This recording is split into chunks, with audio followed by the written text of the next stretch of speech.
રાજકોટ અગ્નિકાંડ બાદ school seal કરવાનો મામલો આજે શરતોને આધીન સુરતમાં તમામ શાળાઓ શરૂ। સુરતમાં બીયુ પરમિશનને લઈ 180 શાળા સીલ કરાઈ હતી। જે શાળાઓએ 60 દિવસમાં બીયુ પરમિશનના ડોક્યુમેન્ટ જમા કરવાના શરતે શાળાઓ ખોલવામાં આવી। સુરતની વરાછા પૂણા સહિતના અનેક વિસ્તારમાં શાળાઓ સીલ કરાઈ હતી। આજે શાળા શરૂ થવાની તારીખ હોય તમામ શાળાઓ શરૂ। વિદ્યાર્થીઓના ભાવિને ધ્યાન રાખી શરતોના આધીન શાળાઓ શરૂ।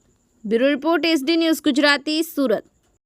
नमस्कार मित्रों, मारू नाम शिव मिश्रा से हूँ नालंदा विद्यालय में as academic director of work करूँ छूँ।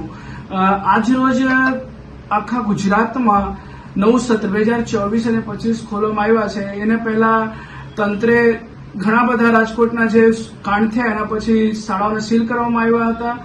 તો આજ રોજ અમારી શાળા ખોલવા માટે સરકારશ્રીને પરવાનગી છે કે 60 દિવસની અંદર જે કાંઈ તમારી ખૂટતું પત્રકો છે એ અમને આપજો। એના આધીન બાંધરી લઈને શાળા ખોલવામાં આવ્યા છે। અને આ શાળા એક નાલંદા એજ્યુકેશન કેમ્પ નાલંદા વિદ્યાલય પૂર્ણ ગામે એવી શાળા છે જેને પાસે સંપૂર્ણ ફાયર સેફટી છે અને ઓલરેડી બીયુપી માટે ઇમ્પેક્ટ ફી ભરાઈ ગયેલી છે। ઓકે, એ ઇમ્પેક્ટ ફીને આધીન અમને બાંધરી લઈને શાળા ખોલવામાં આવ્યા છે।